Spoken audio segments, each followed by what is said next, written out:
சென்னையில் Britto Lawrence Xavier என்பவர் என்னை திருமணம் செய்து கொள்வதாக ஆசை வார்த்தை கூறி 31 வயதுடைய பெண் என்னை ஏமாற்றி விட்டார் என்று பத்திரிகையாளர் சந்திப்பில் கூறியதாவது: என் பேர் பிரிட்டோ லாரன்ஸ் சேவியர். நான் சிங்கப்பூர்ல பிசினஸ் பண்ணிக்கிட்டு இருக்கேன்.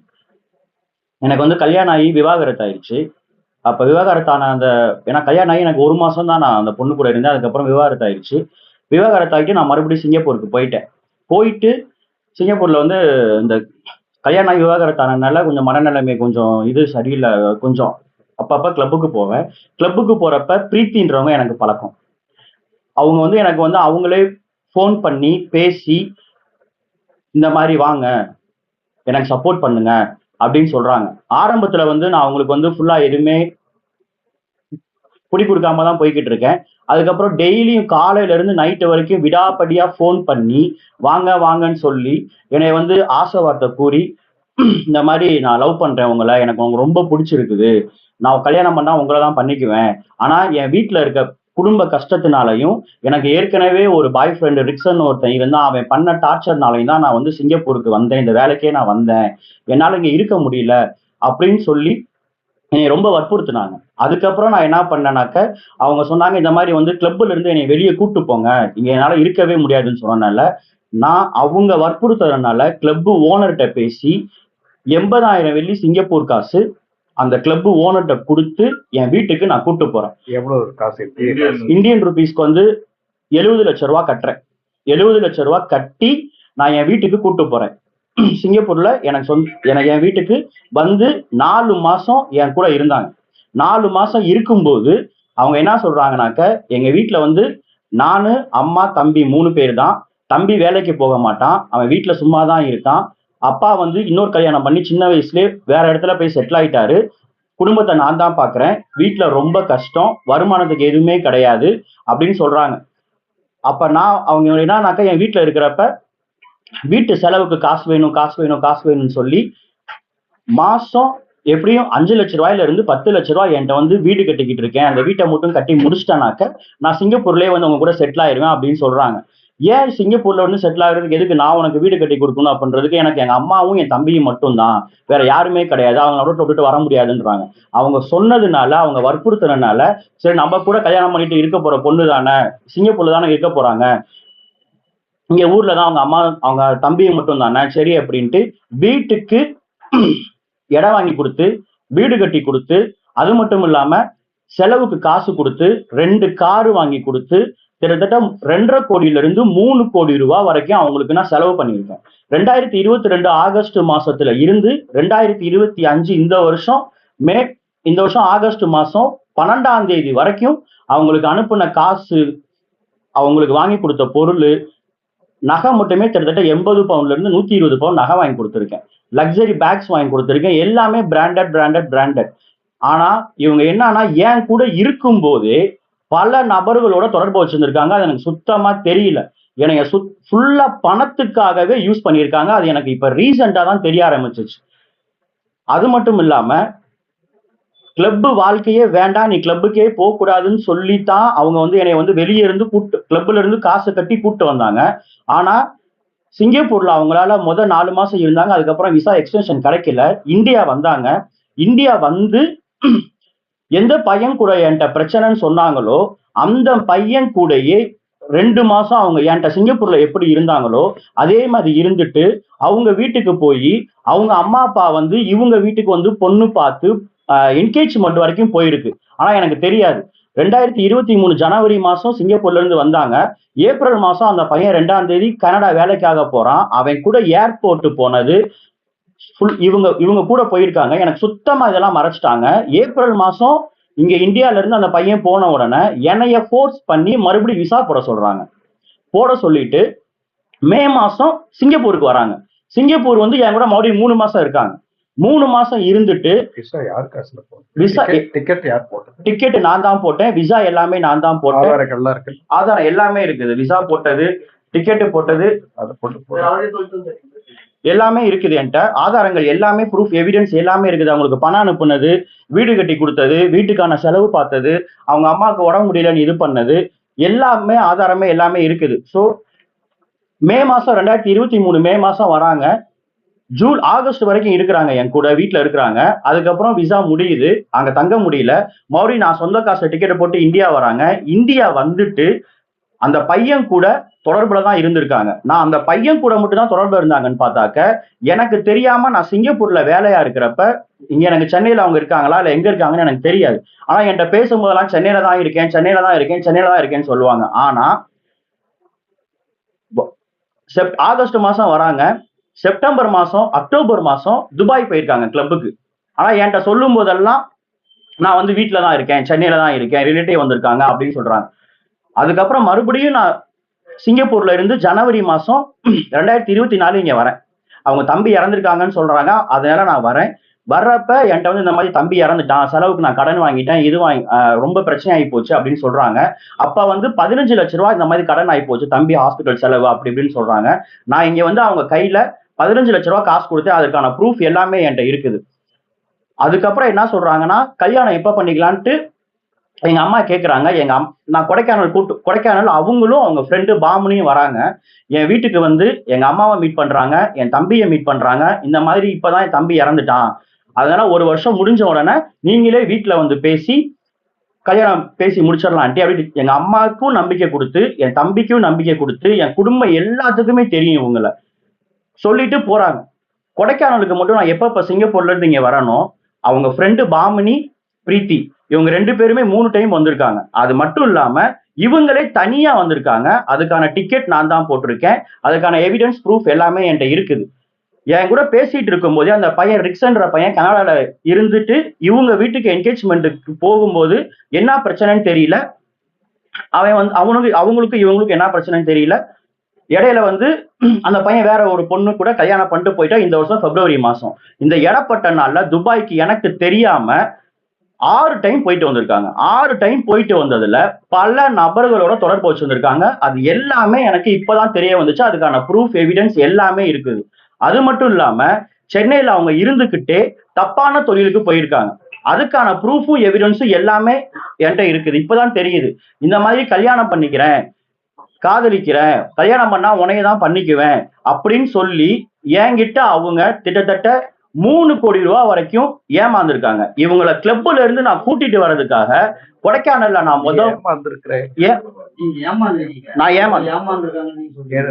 நான் தான் ஏமாந்துருக்கேன். இவங்க என்னை கல்யாணம் பண்ணி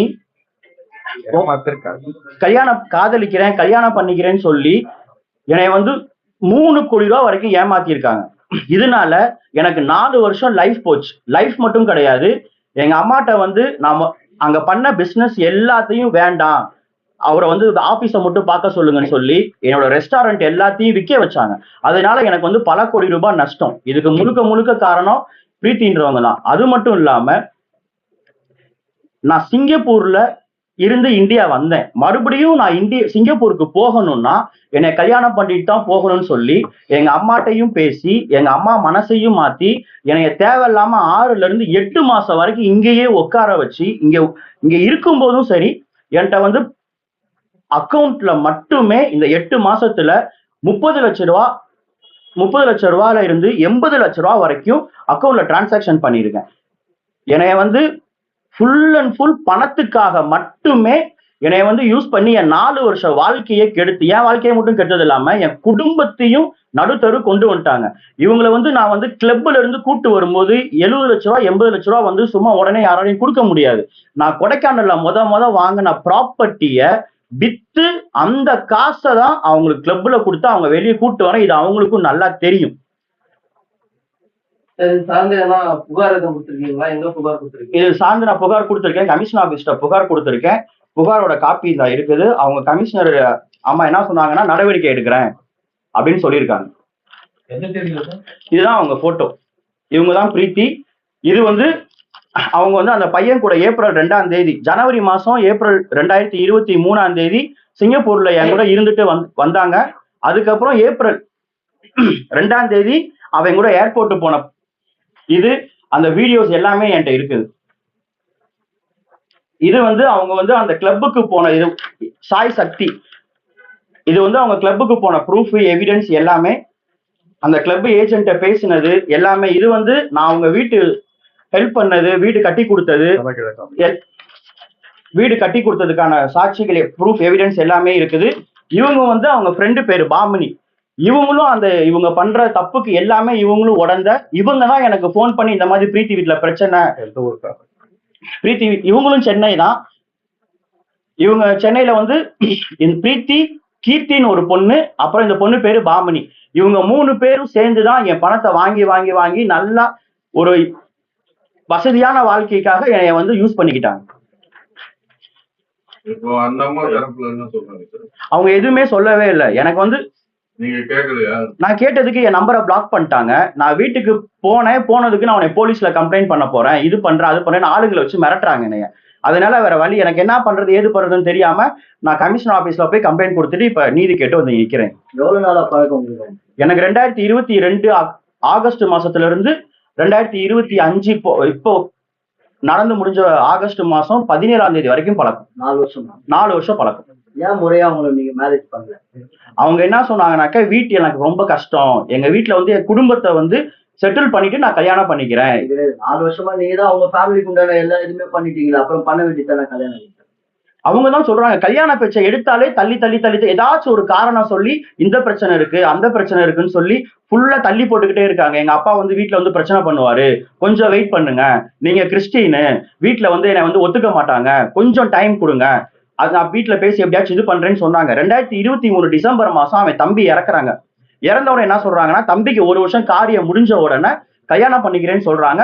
எங்க அம்மாட்டையும் போன் பண்ணி தம்பி காரியம் முடிஞ்சு நீங்களே வந்து வீட்டுல பேசுங்க ஆண்டி, கல்யாணம் பண்ணிக்கலான்டின்னு சொல்றாங்க. இப்ப தம்பி இறந்து 1 வருஷம் முடிஞ்சு போச்சு.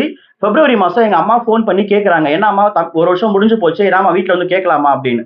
மார்ச் மாசம் என்ன சொல்றாங்க, வாங்க ஆண்டி அப்படின்னு சொல்றாங்க. 2 நாள்ல என்ன சொல்றாங்க, எங்க வீட்டுல வந்து பிரச்சனை பண்றாங்க, நீங்க கிறிஸ்டின்னு, இன்னொன்னு வந்து ஏற்கனவே உங்க பையனுக்கு வந்து விவாகரத்து ஆயிருக்கு, அதனால எங்க வீட்டுல வந்து கொஞ்சம் பிரச்சனை பண்றாங்க, 2 மாசம் டைம் கொடுங்க, நான் உங்களுக்கு வீட்டுல சமாதானப்படுத்திட்டு பேசி முடிச்சுக்கலாம் அப்படின்றாங்க. அதுக்கப்புறமா தான் அவங்க வந்து நல்லா பேசிட்டு இருந்தாங்க. ஆகஸ்ட் மாசம் வரைக்கும், ஆகஸ்ட் மாசம் மட்டுமே கிட்டத்தட்ட 2 கார், நிசான் மேக்னெட் ஒரு கார் வாங்கி கொடுத்துருக்கேன், கிரெட்டா என்லைன் ஒரு கார் புக் பண்ணியிருக்கேன். அதுக்கான ப்ரூஃப் எவிடன்ஸ் எல்லாமே என்கிட்ட இருக்குது. கார் வாங்கி டெலிவர் பண்ண காரை எடுக்க போற நேரத்துல என்ன சொல்றாங்கனாக்க, என் வீட்டுல பிரச்சனை அப்படின்னு சொல்லிட்டு போனை பிளாக் பண்றாங்க. எதுவுமே சொல்லல. அவங்க ஃப்ரெண்ட்ஸுக்கு போன் பண்ணாக்க அவங்க வந்து இல்ல பிரிட்டோ சம்பந்தமா என்கிட்ட பேசாது, அவங்க ஒரு புது புது கதையை சொல்றாங்க. ஆனா எதுவுமே உண்மை கிடையாது. இவங்க முழுக்க முழுக்க காசுக்காக என்னை யூஸ் பண்ணியிருக்காங்க. இப்ப அவங்க வந்து இன்னும் 2 பேர்த்தோட தொடர்புல இருக்காங்க. அதற்கான எவிடன்ஸும் ப்ரூஃபும் என்கிட்ட இருக்கு. வீடு வாங்கி கொடுத்தீங்க, அது யார் பேர்ல இருக்கு? வீடு வாங்கி கொடுத்தது அவங்க பேர்ல தான் இருக்குது. ஏன்னா என் பேர்ல, ஏன்னா சிங்கப்பூர்ல நான் பிசினஸ் பண்ணிட்டு இருக்கனால என்னால அடிக்கடி போயிட்டு வந்துட்டு இருக்க முடியாது. இப்போதைக்கு என் பேர்ல இருக்கட்டும், அப்புறமா நம்ம மாத்திக்கலாம் அப்படின்னு அவங்க தான் சொன்னாங்க. சிங்கப்பூர் கிரீன் ஓடுறாங்க. புரியல? கிரீன் கார்டு ஓடுறாங்க சிங்கப்பூர்ல. ஆமா.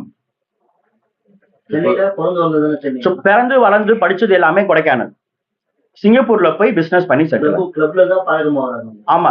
என் நம்பருக்கு என் நம்பர் எப்படி அவங்களுக்கு போச்சுன்னு தெரியல, என் நம்பர் அவங்க யார் கொடுத்தாங்கன்னு தெரியல. போன் பண்ணி வர வச்சது என்னை அவங்க தான். கிளப்ல வந்து அவங்க வந்து டான்சரா இருக்காங்க. சிங்கப்பூர்ல எங்க? Little India. சிங்கப்பூர்ல லிட்டில் இந்தியால டன்லப் ஸ்ட்ரீட்ல மின்னலேன்ற கிளப்ல வேலை பார்த்தாங்க. இப்போ உங்க கூட தனியா இருந்தாங்க. ஆமா. உங்க ரிலேஷன்ஷிப் எப்படி இருந்தது? ஹஸ்பண்ட் அண்ட் ஒய்ஃப் எப்படி இருப்பாங்களோ அதே மாதிரி தான் இருக்கும். கெட் டுகெதரா தான் வாழ்ந்திருக்கீங்க? ஆமா, லிவிங் டுகெதர்ல தான் இருந்தோம். லிவிங் டுகெதர்ல தான் இருந்தோம். இப்போ அவங்க அம்மா என்ன சொல்றாங்க? அவங்க அம்மா வந்து நான் யாருன்னு கேக்குறாங்க. இப்ப போன் பண்ணி கேட்டதுக்கு நீ யாருப்பா அப்படின்னு கேட்டாங்க. அவங்க அம்மா தான் என்னைய வீட்டுக்கு கூட்டு போனாங்க, நான் சமைச்சு கொடுத்தாங்க. அவங்க அம்மா பிரச்சனைய சொல்லி என்கிட்ட காசு கேட்டிருக்காங்க. அவங்க குடும்பத்துக்கு, அவங்க பாட்டிக்கு, அவங்க அம்மாவுக்கு, அவங்க சித்திக்கு, அவங்க வீட்டுல இருக்க சின்ன குழந்தைங்க முதற்கொண்டு எனக்கு எல்லாமே தெரியும். திடீர்னு இப்ப வந்து பேச்ச மாத்துறாங்க, நீ யாருப்பா, நீ ஃப்ரெண்டுன்னு தான் என் பொண்ணு சொல்லிச்சு உன்னைய, இந்த மாதிரி யாரும் சொல்லவே இல்லை. இப்ப வந்து நாங்க எதுவுமே அவங்க அம்மா வந்து என் நம்பரை பிளாக் பண்ணிட்டாங்க. அவங்க பொண்ணு பிரீத்தின்ற பொண்ணு பிளாக் பண்ணிருச்சு. அவங்க ஃப்ரெண்ட்ஸ் எல்லாமே பிளாக் பண்ணிட்டாங்க. அவங்க சித்தியும் பிளாக் பண்ணிட்டாங்க. இப்ப நான் வந்து யாரோ ரோட்ல போற தேர்ட் பார்ட்டி மாதிரி ட்ரீட் பண்றாங்க. எனக்கு வீட்டு பக்கம் போனாக்கா நான் கம்ப்ளைண்ட் பண்ணிடுவேன், மிரட்டிடுவேன் அப்படின்னு சொல்லிட்டு அந்த லோக்கல் ஏரியா பசங்களை வச்சு மிரட்டுறாங்க. சென்னையில எங்க இருக்காங்க? சென்னையில வந்து சைதாப்பேட்டையில இருக்காங்க, ஜாபர் கான்பேட். சம்பந்தமா இப்ப கமிஷன் அலுவலகத்துல புகார் கொடுத்திருக்கீங்க, என்ன சொன்னாங்க? கமிஷன் ஆபீஸ்ல என்ன சொன்னாங்கன்னாக்கா, நடவடிக்கை எடுக்கிறோம் அப்படின்னு சொல்லியிருக்காங்க. மன்றத்துல வழக்கறிஞரா இருக்கு. இவரு சுருக்கமா நட்சத்திர சொல்லிடுற டைம் பேஸ் பண்ணாத உங்களுக்கு சொல்றேன். அவரை பொறுத்த வரைக்கும் ஆரம்பத்துல ஒரு காதல், பின்னால ஒரு ஏமாற்றம், அப்புறம் சீட்டிங், அப்புறம் கிரிமினல் பிரீச் ஆஃப் ட்ரஸ்ட். இந்த வழக்கை கேட்கும் போது விசித்திரமா இருந்தது. அந்த பெண்ணை வர சொல்லி, என்னுடைய அலுவலகத்திற்கு வர சொல்லி அவங்களுக்கு வந்து ஒரு கவுன்சிலிங் கொடுக்குறேன். இல்லம்மா, இது மாதிரி வந்து கல்யாணம் பண்ணிக்கிறேன்னு சொன்னீங்க, இப்போ மறுக்கிறீங்க. நான் மறுக்கல சார், இவரை தான் கல்யாணம் பண்ணிக்க போறேன். எங்க அம்மா வந்து எல்லாம் நான் எது சொன்னாலும் எதிர்த்து பேசுவாங்க. அதால வந்து என்னால இப்போ எனக்கு ஒரு டைம் தேவை. அப்புறம் எப்படி கொடைக்கானல் வரைக்கும் போய் இவங்க அம்மா கிட்ட வந்து உங்களுக்கு மருமகளாக தான் நான் வருவேன், இவரை தான் கல்யாணம் பண்ணிக்க போறேன், நல்ல நாள் பார்த்து நீங்க வந்து வீட்டில் கேளுங்கன்னு சொல்லிட்டு வந்திருக்கீங்க சார். அதுக்கப்புறம் அல்ல, நிலைமெல்லாம் மாறி போச்சு சார். என்ன நிலைமை மாறிச்சு? ஒரே அழ, எது கேட்டாலும் அழ. ஆபீஸ்ல நிறைய பேர் உட்காந்து இருக்காங்க, வெளியில காத்துக்கிட்டு இருக்காங்க. இவங்க அழுதுகிட்டு இருந்தாங்க, உள்ள அழுதுகிட்டு இருந்தாங்கன்னா அது ஒரு அட்வொகேட் ஆஃபீஸில் வச்சுட்டு அதெல்லாம் பார்க்க முடியாது. கவுன்சிலிங் பண்ண ட்ரை பண்ணோம். அந்த பொண்ணு அழுதே ஸ்டாம்ப் செலப்பட்டு போயிடுச்சு. இவருடைய கணக்குல என்னுடைய என்ன கன்டென்ஷன் என்ன, ஒரு ஆண் ஒரு பெண்ணை ஏமாத்தினான் போது அவனுக்கு போக்சோ சட்டம் வருது, பெண்கள் பாதுகாப்பு உரிமை சட்டங்கள் வருது, 498A வருது, கிரிமினல் ப்ரொசீஜர் கோடு வருது, எல்லாமே வருது. எவ்வளவு அவங்களுக்கு உண்டான எவ்வளவு பாதுகாப்பு சட்டங்கள் இருக்கு. இதே நிகழ்ச்சி, இதே நிகழ்வு, இதே ஏமாற்றங்கள் ஒரு ஆணுக்கு ஏற்பட்டா இதுக்கு தகுந்த சட்ட நடவடிக்கை எடுக்கப்படணும். இதுக்கு முன்ன உதாரணமா சுப்ரீம் கோர்ட் கிளியரா சொல்லியிருக்காங்க. இது மாதிரி வழக்குகள்ல ஆதாரங்கள் இருப்பேன் அந்த பெண்ணுக்கு எதிராக எஃப்ஐஆர் போடுறது தயங்கக்கூடாது காவல் நிலையம். சுப்ரீம் கோர்ட் கரெக்டா கிளியரா ஜட்ஜ்மெண்ட் கொடுத்துருக்காங்க. அதனால பெண்களுக்கு ஒரு சட்டமாகவும் ஆண்களுக்கு ஒரு சட்டமாகவும் இருக்கிறதுல நியாயங்கள் கிடையாது. அது பேர் கான்ஸ்டிடியூஷன் கிடையாது. சட்டங்கள் வந்து சரிசமமா பார்க்கலன்னு அர்த்தம். அதனால இது மாதிரி நடவடிக்கைகள் பெண்களுக்கு ஒரு பாடமா இருக்கணும். வீட்டுக்கு போயிருக்கா, அவர் சொல்ல மறந்துருப்பான், ஒரு நாய்க்குட்டி அல்சேஷன் நாய்க்குட்டி கொடுத்துருக்காங்க, அந்த பெண்ணு லைக் பண்ணாங்க. அந்த நாய்க்குட்டியை அதை கொடுத்துருடா, அதெல்லாம் கொடுக்க முடியாது, நீயா காக்குறது நீயா பிறந்த. அது 4 மாசமா இருக்கும்போது கொடுத்தேன். அதுக்கு இப்போ 8 மாசம் வருமா இருக்கு, 5 மாசம் வருமா ஆயிருக்கு.